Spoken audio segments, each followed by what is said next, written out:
Hello friends, आप सभी का मोस्ट वेलकम है आपके अपने यूट्यूब चैनल विजेता कुल में। साथियों, आज के वीडियो में मैथ का काफ़ी इम्पोर्टेंट क्वेश्चन हम लोग डिस्कस करने वाले हैं। इसलिए friends, Bihar civil code peon के लिए अगर आप तैयारी कर रहे हैं तो आप लोग रिवीजन ज़रूर करिए इन सारे मैथ को, क्योंकि यहाँ से एग्ज़ाम में 100% आने वाला है। तो चलिए वीडियो की शुरुआत करते हैं। आप लोग पेन पेपर निकाल कर जल्दी सॉल्यूशन करके आंसर कमेंट करिए और देखिए आप लोग कितना सही कर रहे हैं। और फ्रेंड्स, उससे पहले अगर चैनल पर पहली बार जुड़े हैं तो प्रतिदिन आप सभी का लाइव मैराथन क्लास भी होता है रात 8 बजे से। तो आप लोग मैराथन क्लास में भी ज़रूर जुड़िए प्रतिदिन रात 8 बजे, ठीक है। तो चलिए पहला सवाल से शुरू करते हैं फ्रेंड्स। हमारा पहला प्रश्न यहाँ पर देखेंगे। तो पहला प्रश्न लिखा है, एक व्यक्ति एक मेज तथा कुर्सी को 500 रुपये में खरीदता है। वह मेज को 10% की हानि पर तथा कुर्सी को 10% लाभ पर बेच देता है। इस प्रकार कुल उसे 10 रुपये का लाभ होता है, तो कुर्सी का क्रय मूल्य कितना था। काफ़ी इम्पोर्टेंट सवाल है। तो फ्रेंड्स देखिए, इसे हम एलिगेशन मेथड से बनाएंगे, क्योंकि एलिगेशन मेथड इसमें अगर आप लगाते हैं तो काफ़ी आसानी से ये सवाल आपका बन जाएगा।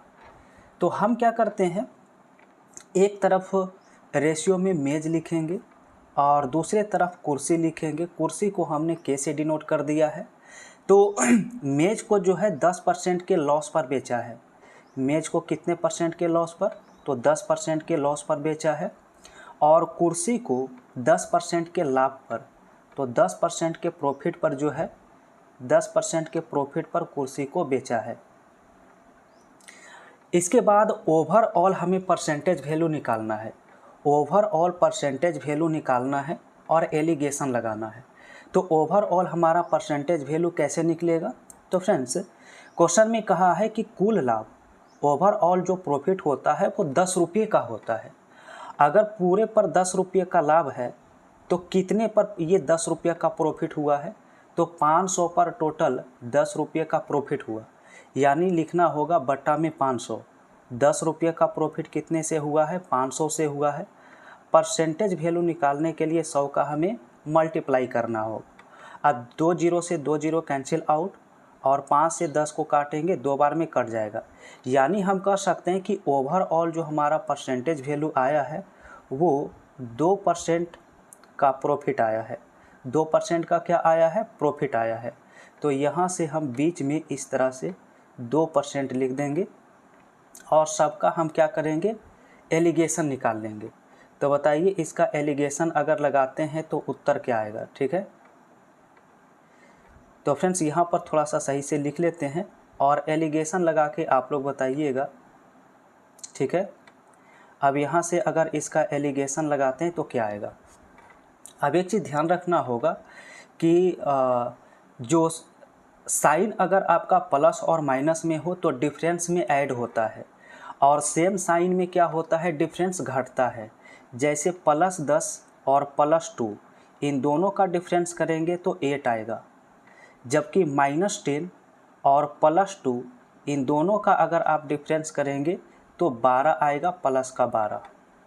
अब यहाँ से दोनों को अगर कट करेंगे तो कट करने के बाद हमारा रेशियो कितना आ जाएगा, 4 से काटेंगे तो 4 दूनी 8 और 4 तिया 12।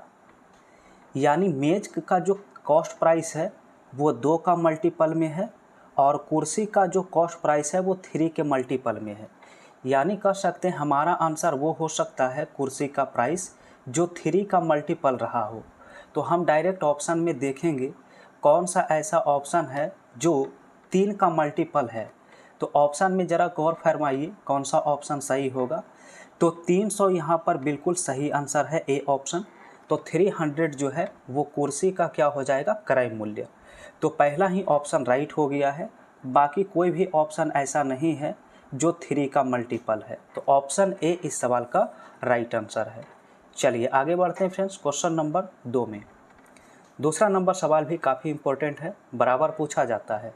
लिखा a + b 13 है, 4ab बराबर 144। तो a - b का मान बताइए। तो यहाँ पर एक फार्मूला आप नोट करेंगे। एक फार्मूला होता है a - b का रूट अंडर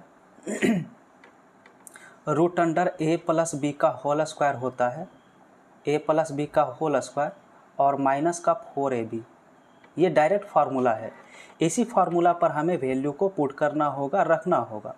तो a प्लस बी का वैल्यू जो है वो 13 दिया था, 13 का स्क्वायर करेंगे, माइनस का 4ab। तो 4ab का वैल्यू क्वेश्चन में 144 दिया है। यानी अगर इसे आप हल कर रहे होंगे तो 169 में से 144 माइनस करना होगा, और 169 में से अगर 144 माइनस करते हैं तो अंडर रूट 25 आएगा, अंडर रूट 25, और स्क्वायर रूट निकालेंगे तो 5 आ जाएगा। अब यहाँ पर ऑप्शन ज़रा मैच करेंगे तो सी ऑप्शन में देखिए प्लस माइनस क्या दिया है, 5 दिया है। यानी इस सवाल का राइट आंसर सी हो जाएगा। ठीक है फ्रेंड्स, आप सभी को वीडियो पसंद आता है तो लाइक ज़रूर करिए, और पहली बार जुड़े हैं तो चैनल को सब्सक्राइब करिए।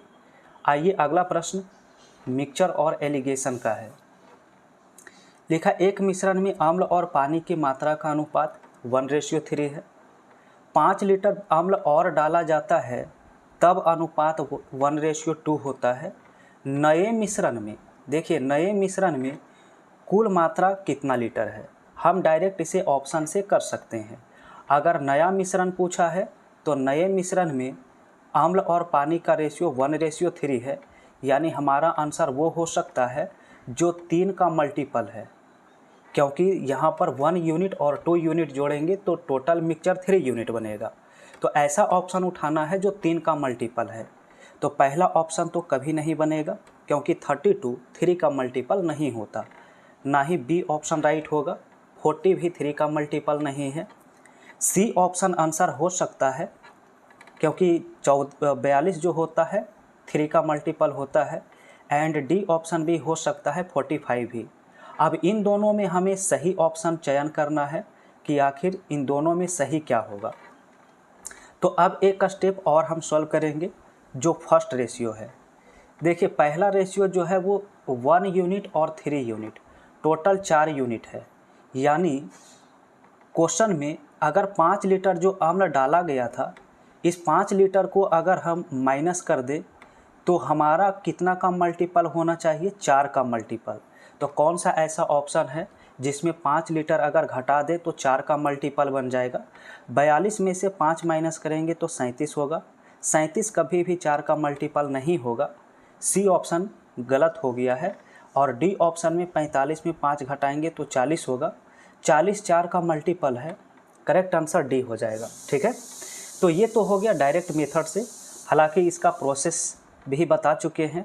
इसका प्रोसेस से बनाना हो तो देखिए किस प्रकार से बनाएंगे। अम्ल और पानी का अनुपात 1:3 दिया है, तो आप इसमें वेरिएबल लगा लीजिए x, और बटा में क्या हो जाएगा 3x। 5 लीटर अम्ल और मिलाया गया तो x में हम 5 जोड़ देंगे, तब इसका अनुपात 1/2 हो जाता है। अब यहाँ से आप इसे सॉर्ट आउट आसानी से कर लेंगे। सॉर्ट आउट करेंगे, आपका आंसर 45 लीटर आएगा। चलिए आगे बढ़ते हैं फ्रेंड्स। नेक्स्ट क्वेश्चन काफ़ी इंपॉर्टेंट है। लिखा है 5 साल पहले P और Q का एवरेज आयु 15 वर्ष था तथा PQR का वर्तमान औसत आयु 60 वर्ष है, तो R का 10 वर्ष के बाद आयु क्या होगा। अब आप लोग बताइए, अगर 5 साल एवरेज आयु 5 साल पहले 15 वर्ष था, तो अभी P और Q का जो वर्तमान आयु रहा होगा, P और Q के वर्तमान आयु का औसत आयु 30 ईयर्स रहा होगा। सॉरी 30 नहीं, 15 में 5 जोड़ेंगे तो 20 वर्ष रहा होगा, और 20 का 2 से मल्टीप्लाई करेंगे तो टोटल कितना होगा 40 ईयर्स। तो यानी हम P + Q बराबर कितना लिख सकते हैं, यहाँ पर 40 ईयर्स लिख सकते हैं। ठीक है, जबकि P, Q तथा R, 3 व्यक्ति हैं, P, Q तथा R, ये तीनों व्यक्ति का जो औसत आयु दिया है वो 20 वर्ष दिया है। तो इनका टोटल योगफल कितना रहा होगा, तो इसी में 3 का मल्टीप्लाई कर देंगे तो 20 दिया कितना होगा 60 वर्ष। अब देखिए हम क्या करेंगे कि दोनों को माइनस कर लेंगे समीकरण में। अगर आप यहाँ से माइनस करते हैं तो P और Q आपस में कैंसिल आउट होगा, और R का अगर वैल्यू निकालेंगे तो डिफरेंस दोनों का 40 और 60 का डिफरेंस 20 आता है। यानी आर का जो वर्तमान आयु है वो 20 वर्ष है। आर अभी कितने वर्ष का है? 20 ईयर्स का। लेकिन क्वेश्चन में कहा है कि 10 वर्ष के बाद इसका एज बताओ। तो 10 वर्ष के बाद निकालना है तो 20 वर्ष में 10 वर्ष बढ़ा देंगे तो आर जो 10 वर्ष के बाद आयु होगा आर का वो 30 ईयर्स होगा। यानी इस सवाल का आंसर क्या है? 30 ईयर्स है। किस ऑप्शन में मिलेगा? तो ऑप्शन सी में इसका राइट आंसर होगा। चलिए आगे बढ़ते हैं। अगला सवाल टाइम एंड वर्क का बेहतरीन सवाल है। लिखा है पी एक कार्य को 9 दिन में कर सकता है, क्यू पी से 50% अधिक सक्षम है, क्यू उसी काम को कितने दिन में पूरा करेंगे। चलिए अच्छा सवाल है। पी अगर 9 दिन में कर रहा है तो पी का इफ़िशियंसी 1/9 होगा। क्यू इससे 50% अधिक दक्ष है तो 50% अधिक दक्ष का मतलब 150%। परसेंट हटता है तो नीचे 100 लिखते हैं। काटेंगे 50 से तो 50 दिया 150, 50 दूनी 100, 3 से 9 जो है 3 बार में कट जाएगा। कुल मिला के 1/6 आ गया। देखिए इफ़िशियंसी का उल्टा टाइम होता है। अगर 1/6 इफ़िशियंसी है तो इसका टाइम 6 डेज होगा। इसका टाइम कितना है? 6 डेज। यानी क्यू जो है इस काम को 6 दिन में पूरा करेगा। तो ऑप्शन ए इसका राइट होने वाला है। नेक्स्ट क्वेश्चन है किसी वस्तु की कीमत में 21% की कमी करने पर कोई व्यक्ति 100 रुपया में 3 केजी अधिक खरीद सकता है। वस्तु का प्रति केजी कम की गई कीमत क्या है? तो वस्तु की कम की गई कीमत यानी न्यू प्राइस पूछ रहा है। क्या बताना है? New price. और इसका हमने डायरेक्ट फार्मूला बताया था। सबसे पहले हम क्या करते हैं? परसेंटेज वैल्यू लिखते हैं। सबसे पहले परसेंटेज वैल्यू बटा में 100 लिखते हैं, फिर कितना रेट दिया है रेट लिखते हैं, एंड इसके बाद वेट यानी कि वज़न लिखते हैं। तो इसमें परसेंटेज वैल्यू कितना है? 21। तो यहाँ पर 21/100 और इनटू में रेट इसका कितना है? तो 100 है, एंड वेट कितना है? तो 3 है। और यहाँ से अगर शॉर्ट आउट कर रहे होंगे तो 100 से 100 कैंसिल आउट और 3 से 21 7 बार में कटता है। यानी इसका नया प्राइस जो है 7 रुपया पर केजी रहा होगा। तो 7 रुपया पर केजी। तो ऑप्शन इसका डी राइट होगा। कौन सा होगा? Option number D right answer हो जाएगा। ठीक है। अगला क्वेश्चन देखिए। क्वेश्चन लिखा है किसी कारखाने में मैनेजर तथा कर्मचारी का साप्ताहिक वेतन 400 रुपया है। मैनेजर का औसत 2400 तथा कर्मचारियों का औसत जो है 300 है। तो मैनेजर तथा कर्मचारी की संख्याओं का अनुपात क्या है? काफ़ी अच्छा सवाल है। एलिगेशन मेथड से बनाना काफ़ी इजी होगा। तो एक तरफ मैनेजर और दूसरे तरफ कर्मचारी लिखेंगे।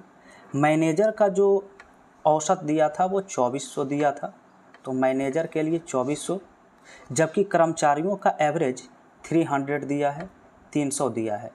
जबकि ओवरऑल सभी का एवरेज कितना दिया है? तो सभी का एवरेज 400 दिया है, 400 लिखेंगे और यहाँ से इसे सिंप्लीफाई करेंगे। तो एलिगेशन अगर लगाएंगे फ्रेंड्स तो 400 और 300 का डिफरेंस 100 होगा, जबकि 2400 और 400 का डिफरेंस जो होता है 2000 होता है। बस इसी को शॉर्ट आउट करके देखना होगा। 2 0 से 2 0 कैंसिल आउट। कुल मिला के जब आप आंसर लाएंगे तो 1:20 आने वाला है। तो 1:20 आने वाला है किस ऑप्शन में? बी ऑप्शन में राइट होगा। ठीक है। चलिए अगला सवाल देखिए। क्वेश्चन है कि 5 सतत संख्याओं का औसत 95 है। अवरोही क्रम में चौथी संख्या क्या है? हमने एक चीज़ बताया है कई बार कि औसत जो होता है वो हमेशा बीच में होता है।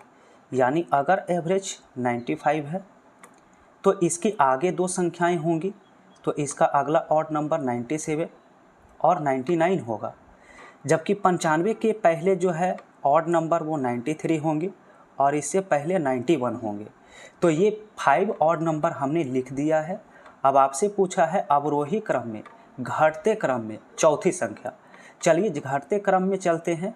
तो सबसे पहले 99 आएगा, उसके बाद 97, 95, फिर 93, यानी चौथे स्थान पर आपका 93 आएगा। इस सवाल का राइट आंसर 93 होगा। और ऑप्शन में कहीं भी 93 नहीं दिया है, तो इनमें से कोई नहीं हो जाएगा। ऑप्शन नंबर डी होगा। ठीक है, आइए नेक्स्ट प्रश्न में, काफ़ी महत्वपूर्ण सवाल है। लिखा है चीनी का प्रति केजी मूल्य 6 रुपया से बढ़कर 7.5 रुपया प्रति केजी हो जाए तो एक व्यक्ति चीनी की खपत में कितना कमी करे कि खर्च में कोई अंतर नहीं हो। फ्रेंड्स एक चीज़ ध्यान देंगे, एक्सपेंडिचर यहाँ पर सबसे पहले प्राइस का आप रेशियो लिखिए, प्राइस का। ठीक है, तो 6 रुपया से बढ़कर कितना हो गया 7.5 रुपया। 7.5 को हम 15/2 लिख सकते हैं। 7.5 को हम क्या लिख सकते हैं, तो 15/2 लिख सकते हैं। और इसे सॉर्ट आउट करिए, 3 से काटेंगे तो 3 दूनी 6 होगा और 3 पचे 15 होगा। कुल मिला के आप रेशियो ज्ञात करेंगे तो 4:5 आएगा। यानी हमने जब रेशियो निकाला है प्राइस का तो 4:5 आया। कितना आया है, 4:5।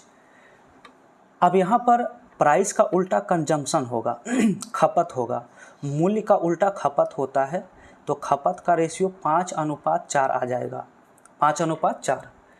अब कहा है खपत में कितने % की कमी करेगा, तो काफ़ी आसान है। पहले खपत जो होता था वो 5 केजी होता था और अब खपत 4 केजी है, तो खपत में कितने की कमी हुआ, 1 यूनिट की कमी हुआ। और 1 यूनिट की कमी कितने से, 5 से हुआ है। परसेंट के लिए 100 का मल्टीप्लाई करते हैं, 5 से 100 जो है 20 बार में कट जाएगा।